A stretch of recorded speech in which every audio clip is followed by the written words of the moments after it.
सभी संविधान की पाठशाला के दर्शकों को आपके मित्र राजकुमार का जय भीम। साथियों, आज हम एक ऐसी आपके सामने आज हम एक ऐसी पाठशाला आप लोगों के सामने लाए हैं जो बहुत ही ज्ञानवर्धक है। साथियों, इस लेख के राइटर जो हैं वह डॉक्टर हीरालाल यादव, जो एक इतिहासकार पीएचडी होल्डर हैं। वो बड़े ही बधाई के पात्र हैं। हम उनको बहुत बहुत बधाई देते हैं कि उन्होंने अपने लेख में किताबों को छांट छांट कर इतिहास का ज्ञान इस लेख के अंदर उन लोगों ने लिखा। हम अपने तरफ से और अपने पूरे समाज की तरफ से उनका धन्यवाद देते हैं। सभी एससी एसटी ओबीसी भाइयों को और सभी बहुजनों से हम अनुरोध करते हैं कि आज का यह एपिसोड आपके लिए बहुत ही ज्ञानवर्धक है। समय निकालकर इस वीडियो को साथियों जरूर देखें और ज्यादा से ज्यादा अपने रिश्तेदारों को, अपने बच्चों को और ज्यादा से ज्यादा अपने रिश्तेदारों तक पहुंचाएं ताकि उन्हें भी इतिहास का ये ज्ञान हो सके। और वीडियो को साथियों ज्यादा से ज्यादा लाइक, शेयर और चैनल को सब्सक्राइब कराएं और साथियों कमेंट जरूर करें। जबकि भारत में सबसे पहला हमला मुस्लिम शासक मीर कासिम ने किया साथियों, और वो भी साथियों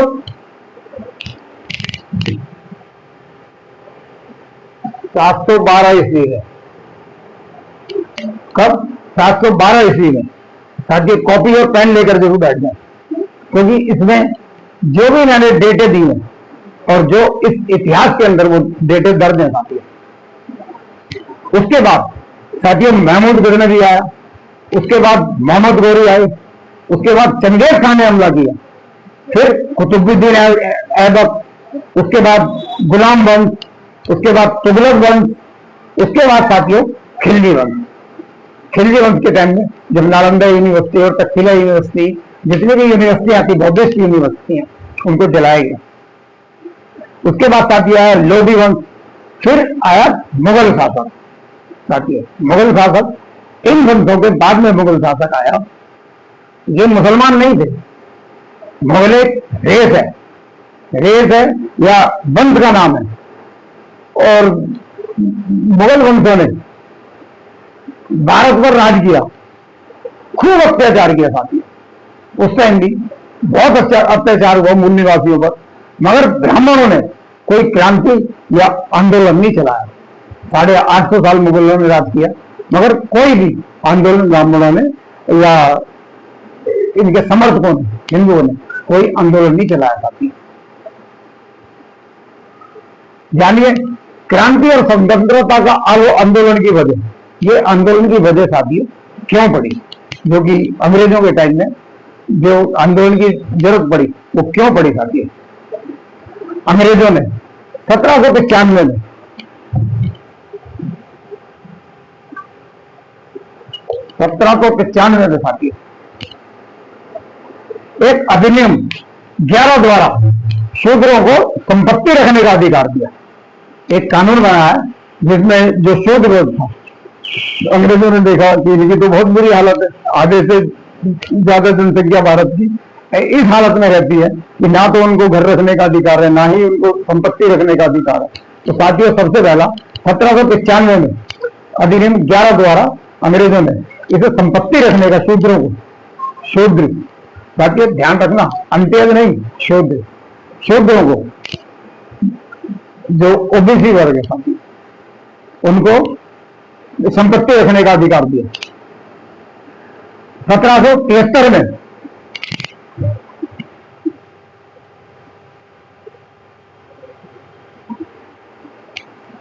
1773 में ईस्ट इंडिया कंपनी ने रेगुलेटिंग एक्ट पास किया। रेगुलेटिंग एक्ट जिसमें न्याय व्यवस्था समानता के आधार पर होती है साथियों। ये 6 मई 1775 को इसी कानून के द्वारा बंगाल के सामंतवादी ब्राह्मण को नंद कुमार देव जिसका नाम था, उनको फांसी की सजा हुई थी। 1813 में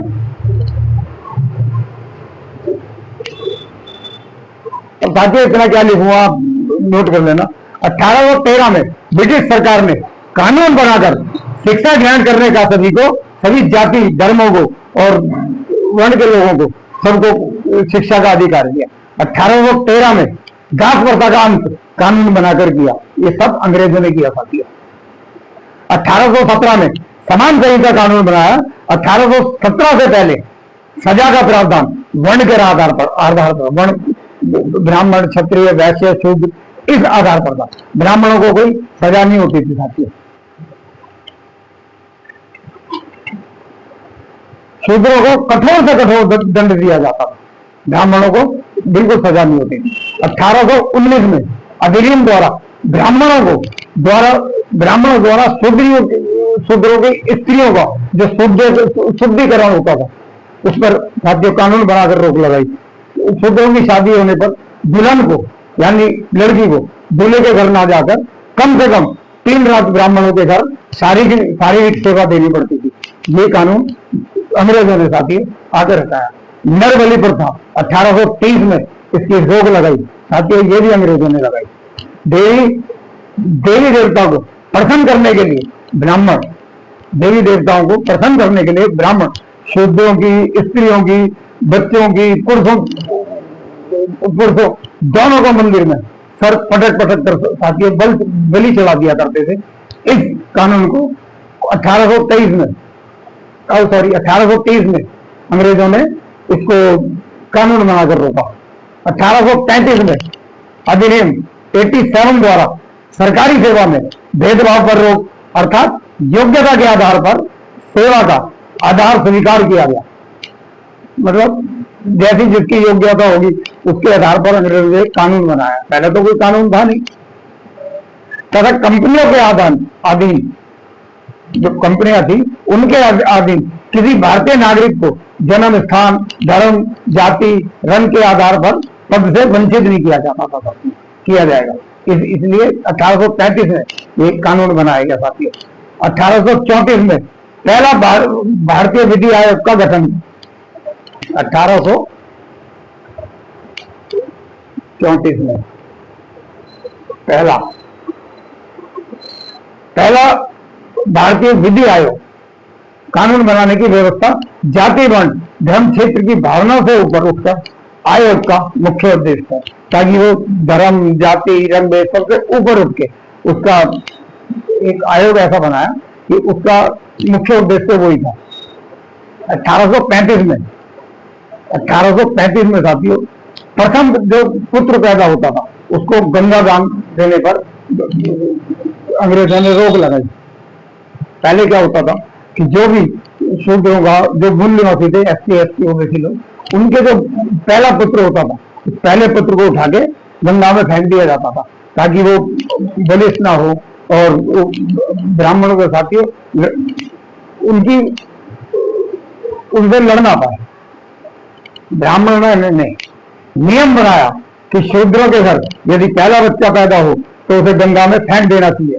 पहला पुत्र हष्टपुष्ट एवं स्वस्थ होता है, यह बच्चा ब्राह्मणों से लड़ ना पाए, इसलिए पैदा होते ही गंगा को दान करवा देते थे।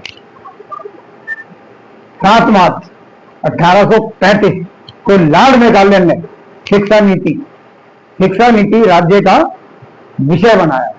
मतलब जो शिक्षा नीति थी वो राज्यों का विषय बनाया।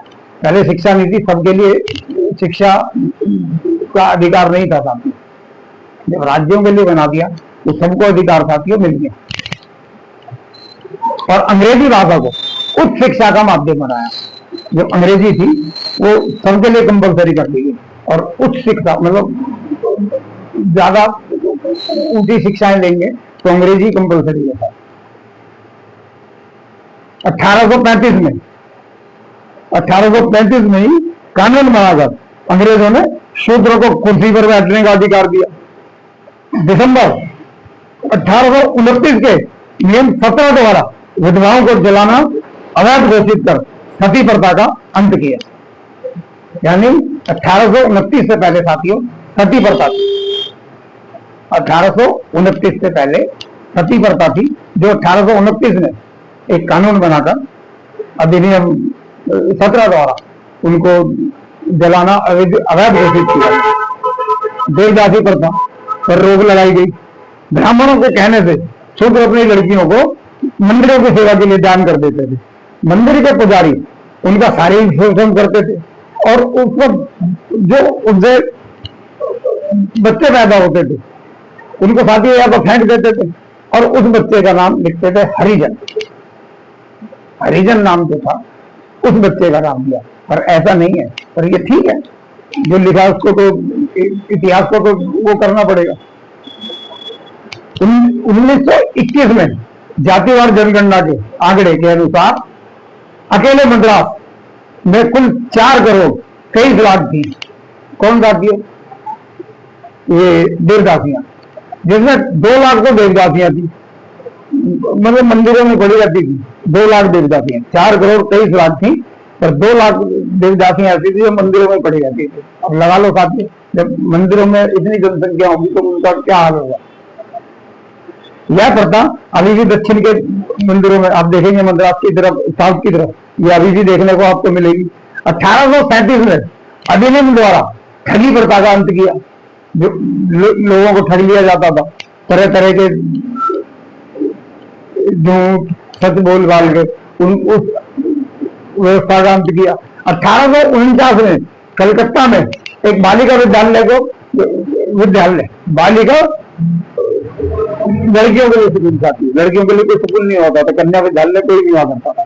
जेईडी बिडेन एक थे ब्रिटिश सरकार में, जेईडी बिटेन ने स्थापित किया, स्कूल स्थापित किया।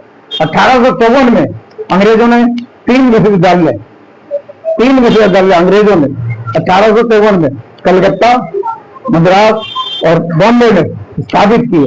1902 में विश्वविद्यालय आयोग नियुक्त किया, 1902 में नियुक्त किया था, जबकि 1853 में अंग्रेजों ने 3 विश्वविद्यालय खोल दिए थे। और इसका जो आयोग बना विश्वविद्यालय का, यूनिवर्सिटियों का, वो 1902 में बना था। 6 अक्टूबर 1860 को अंग्रेजों ने इंडियन कैनन कोड आईपीसी धारा जैसे जो आईपीसी बनाई उसको बनाया। लॉर्ड मेकाले ने सदियों से जो सदियां बीत गई थी जकड़े हुए सूत्रों को, जंजीरों में उनकी जो जंजीरें थी, जो उनके जो अत्याचार के वो बना रखे थे मनुस्मृति द्वारा, जितने भी उनके ऊपर वो थोपे हुए थे उनकी सारी जंजीरों को काट दिया। यह साथियों 1860 में भारत में जाति वर्ण धर्म के बिना समान क्रिमिनल लॉ लागू किया कि सबको समान कर दिया। जैसे बाबा साहब ने आज तो कॉन्स्टिट्यूशन है हमारा, पर है तो सब बराबर। ऐसा ही लॉर्ड मेकाले ने अपनी शिक्षा नीति ने किया। 1863 में अंग्रेजों ने कानून बनाकर चरक पूजा पर रोक लगा दी। चरक पूजा क्या है साथियों? आलीशान भवन, पुलों का निर्माण, जो भी निर्माण हुआ करते थे, शूद्रों को पकड़ कर जिंदा चुनवा दिया जाता था साथियों। इस पूजा की मान्यता थी कि भवन और पुल ज्यादा दिनों तक टिकाऊ रहेंगे। साथियों, ये था हमारा पहला भाग, जो अंग्रेजों ने, जो लोग बोलते हैं ना कि अंग्रेजों ने क्या किया। आज हम लोगों को इतिहास में पढ़ाया जाता है कि जातिवाद का जो जितना भी हमारे अंदर वर्णवाद, जातिवाद कुछ भी है, वो सब अंग्रेजों की और मुगलों की देन है। पर नहीं साथियों, ऐसा नहीं है। इसके पीछे साथियों कोई और है, वो आपको समझने की जरूरत है। तो ये मेरा पहला भाग था साथियों इसका। अब मैं इसका दूसरा भाग आपको नेक्स्ट वीडियो में दूंगा। पर साथियों, इस जानकारी को आप ज्यादा से ज्यादा अपने दोस्तों तक, साथियों तक, अपने बच्चों तक जरूर बताएं। और वीडियो को साथियों ज्यादा से ज्यादा लाइक करें, शेयर करें, सब्सक्राइब करें और कमेंट जरूर करें साथियों चैनल पे। जय भीम, जय भारत, जय संविधान।